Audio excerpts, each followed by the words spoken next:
Have any predictions? I'm excited for tonight. I can't wait for tonight. So what's going to happen actually? I'm going to bet the Giants and lay 4 points, and probably lose my bet. I don't really, but just go ahead. So take Dallas. Why should Dallas get their doors blown off? What they're actually going to win? They might still lose, but the reason that I'm going to bet the Giants tomorrow is this. What's changed about either of these two teams since Week 17 last year? Except the same crappy Dallas team with the same overrated quarterback and the same crappy coach has an injured Jason Witten and an injured Miles Austin. I mean, they're not a better team than they were last year. And the Giants are exactly the same as far as I can tell. Yeah, that's, the weird thing about Dallas is they're sort of like, fool me once, shame on you, fool me every single year since 2008 that the Cowboys are going to go to the Super Bowl. I'd fall into it. I bet on Dallas probably 12 out of 17 weeks every year, irregardless of spread. The talent says they should be winning, and they don't. And then they get to the playoffs, and it's the freest money of free money in the world to just bet money line against Dallas in the playoffs.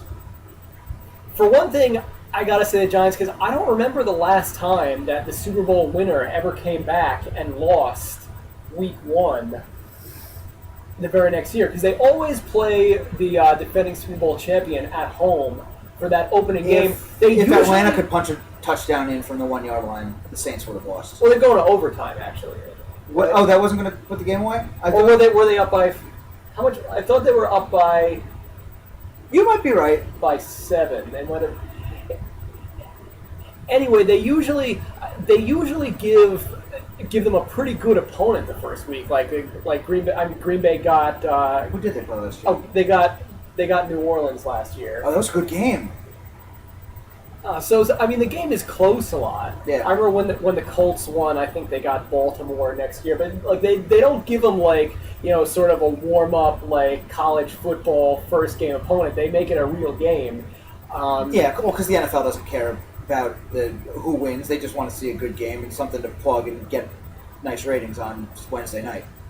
So I think generally the champion seems to come in. They make a big deal out of it. They're pumped up at home. They at least come out and seem to be able to beat a good team most of the time. And we don't even know whether Dallas really is a good team. I mean, maybe this is finally the year where everybody says, "I've seen all these guys before. They're not fooling me again." And then for some reason, this is the year they put it all together, kind of under the radar. I mean, let me ask you this: are you convinced that Tashard Choice is a good running back?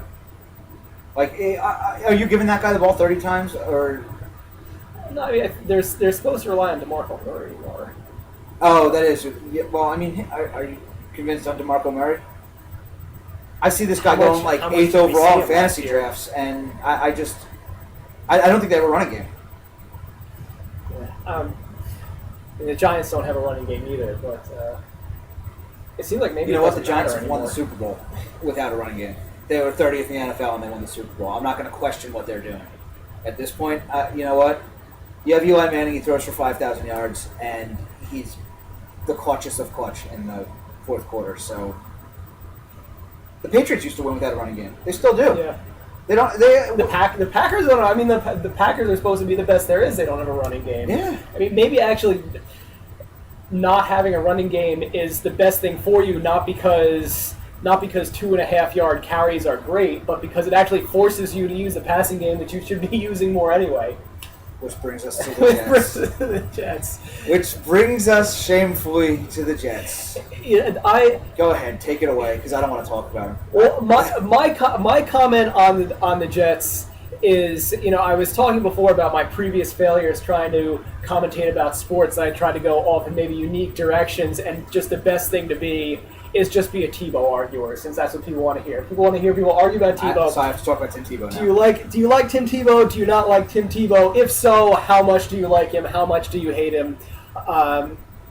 And my thought on Tebow and the Jets is the truth is he doesn't matter that much. I mean, I think everybody sort of knows this, but the whole talk about Tebow for months and months is Tebow going to be a distraction to the team? And that's such a projection, I think, of They're the making media. him a distraction by asking if he's going to be a distraction. Right. Because I think if they just let him go about their business, they'd be fine. But Tim Tebow attracts reporters one of those blue glowing lights attacks mosquitoes. Oh, it's a projection that whatever affects you, you think affects other people. Like the media is so distracted by Tebow that they think that the rest of the Jets think the way they think. Like, I can't talk about anything but Tebow. I can't write about anything but Tebow. This must be what the Jets feel like. They go home at night and they're like, Tebow, Tebow, Tebow. Whereas for a football because they try to player, get into Mark Sanchez's psyche and say that he must be staying up nights and not being able to sleep because Tim Tebow's going to take his job. I don't think Mark Sanchez cares. He just got paid $40 million. He could sit on the bench and eat hot dogs. He wouldn't care. The thing that I think about Mark Sanchez for that is that if Mark Sanchez really is staying up at night worrying about Tebow and it's affecting his performance in a bad way, Mark Sanchez actually shouldn't be an NFL starting quarterback. Like, if Mark Sanchez is the guy, if you're that mentally weak, then get out of here. If Mark Sanchez is the guy who everybody said Mark Sanchez was when we drafted him, he's got swagger. He's so confident. He's so many women. He's just like I heard he was out with Eva Longoria the other day. He's just got this aura of a winner about it. Well, then if the media is focused on Tebow and that makes Mark Sanchez upset, if he's a real winner, it'll make him play better. I do wonder if it's possible with his supporting cast to play well. Like, that might be the thing that would affect me if I was Mark Sanchez. It's sort of like,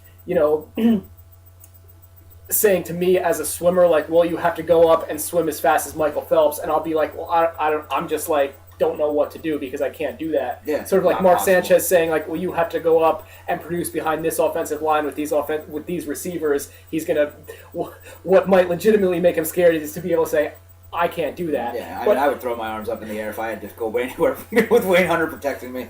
Well, now Wayne Hunter's gone. He became the most famous offensive lineman in New York for all the wrong reasons, and in all that time, we couldn't, I guess we traded for another team's backup to replace him, but the guy's got talent. He was second overall pick just, 3 years ago?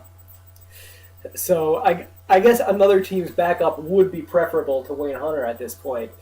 But as far as Tebow, it's like distractions are like, I think if a player's going through a divorce during their season, that's probably distracting. If you're an alcoholic, that's distracting. If Tim Tebow has more reporters around his locker than you, it's not the most distracting thing you could possibly have. I mean, if you're Bart Scott and you're sitting in the locker room, Tim Tebow's just the backup quarterback. He's just some other guy in your locker room. Really, you're probably walking by going, white boy. And just moving on with your day. I can't see any, does Darrelle Revis care who Tim Tebow is? If he wasn't such a Jesus freak, I don't think anybody in the country does, really. I mean, then he's just another successful college player. Granted, he was very successful, but we've seen lots of guys that have won 2 national championships. It's not unheard of. But they don't get this attention because they don't excite the entire underbelly of the country. Yeah, and like I said, I think it's more of a distraction to people outside the team than it is inside the team. Inside the team, you just play football. It shouldn't affect anybody that much. And the thing about the Jets this year is that if you look at every element of the team, pretty much everything about them is bad. Like Sean Green. Agree with that. Well, if you go one by one, so you have the receivers who are apparently not as good receivers as Antonio Cromartie. Sean Green is what he is. He's sort he of averaged 4 yards a carry last year. Maybe a mid-tier running back. I mean, I'm hoping for more. I traded for him with you in fantasy. Yeah, I mean, I got Peyton Manning out of the deal, so it's a win for me. The offensive line has been talked about. There's your live internet television moment. There we go. Offensive line has already been talked about. The defense, I guess there's not that much to complain about with the linebackers. Supposedly on the line, I think it's the strongest defense they've had since Rex Ryan's been here, which would make it the strongest defense they've ever had because the team sucks on defense most years. They still have good linebackers. They still have Revis. The line, they're supposed to rely on pass rush from a rookie who is, I guess, the laziest guy on the team. Talking about Copels? Yeah. I mean, haven't you loved the way he looks in the preseason games, though? Okay, it's preseason, but, I mean, the guy's all over the field. When they drafted him, I said this could be the Jets' JPP.